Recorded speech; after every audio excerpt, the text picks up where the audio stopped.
বাসায় নেহারি তৈরি করা আমাদের অনেক ঝামেলা মনে হয়। তার থেকেও বড় কথা আমরা ভেবে বসি যে হোটেলের মতো সুস্বাদু কখনোই হবে না।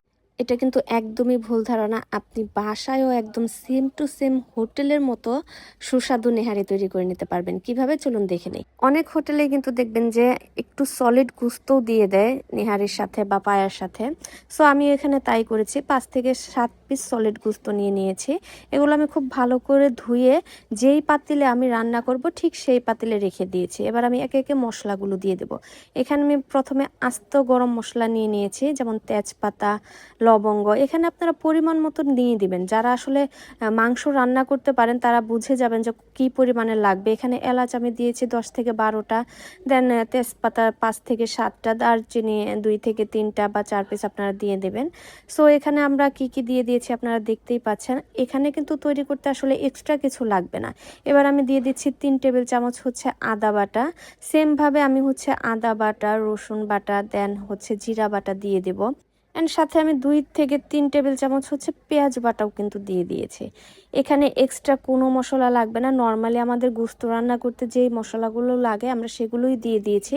তবে আমি হচ্ছে বাজার থেকে একটা পায়া বা নেহারি মশলা কিনে নিয়ে এসেছিলাম, রেডিমিক্স যে মশলাটা হয়। কিন্তু কেন জানি আমার মনে হলো যে সেটা দেওয়ার দরকার নেই। তারপরও আমি অল্প 2 টেবিল চামচ পরিমাণ দিয়ে দিয়েছিলাম। এখানে আমি আদা বাটা, জিরা বাটা, রসুন বাটা অ্যান্ড পেঁয়াজ বাটা দিয়ে দিলাম। এরপর আমি চলে যাব হচ্ছে গুঁড়া মশলাতে। গুঁড়া মশলার পরিমাণটা আপনারা হচ্ছে ঝাল যে যেভাবে খান সেইভাবে দিয়ে দিবেন। এছাড়া কিন্তু আমরা দেখা যায় গোস্ত রান্না করতে যেই পরিমাপটা ইউজ করি এখানেও আসলে সেম পরিমাপটাই দেওয়া হয়। এখানে আমি বেশ কয়েকটা হচ্ছে পেঁয়াজ কুচি করে নিয়েছি।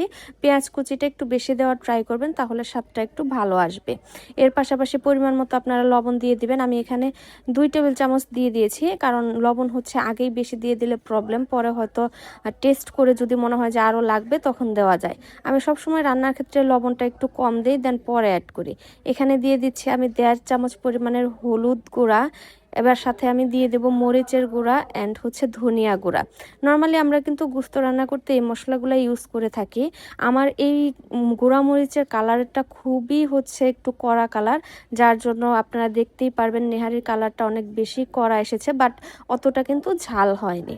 দেন এবার আমি দিয়ে দিচ্ছি ধনিয়া গুঁড়া। ধনিয়া গুঁড়াও আমি 1.5 চামচের মতো দিয়ে দেবো, কারণ অলরেডি এখানে আমি হচ্ছে জিরা বাটা দিয়ে দিয়েছি। তারপর আমি আবার একটু জিরা গুঁড়াও দিয়ে দেবো, কারণ জিরা গুঁড়া দিলে কিন্তু রান্নার আলাদা একটা স্মেল আপনারা পেয়ে যাবেন। সো লাস্টেই তো আমি দিয়ে দিলাম হচ্ছে জিরার গুঁড়া। এবার আমি সব কিছু খুব সুন্দর করে মিক্সড করব।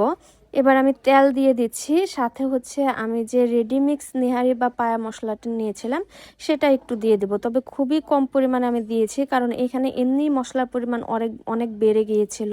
এবার খুব ভালো করে এগুলো মিক্স করে নিচ্ছি। আপনারা মিক্স করার সময় একটু সাবধানতার সাথে করবেন, কারণ অনেক সময় দেখা যায় এই নেহারি বা পায়ার হাড়গুলো কিন্তু অনেকটাই ধারালো হয়ে থাকে। সেই ক্ষেত্রে আপনারা একটু খেয়াল করে এগুলো মিক্স করবেন। আর খুব বেশি মিক্স করার দরকার নেই, আপনারা জাস্ট মশলাগুলো একটু মাখিয়ে দেন এখানে পানি দিয়ে দিলেই হয়ে যাবে। সো এবার আমি আপনাদেরকে দেখিয়ে দেবো আপনারা কিভাবে কতটুকু পরিমাণে পানি দিবেন। ঘরে বসে আসলে খুব ইজিলি করা যায়, জাস্ট হচ্ছে টাইমটা একটু বেশি লাগে।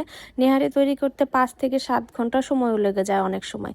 এই তো আমি দিয়ে দিচ্ছি হচ্ছে পায়া মিক্স, যে আমি রেডিমিক্স মশলাটা নিয়েছিলাম সেটা।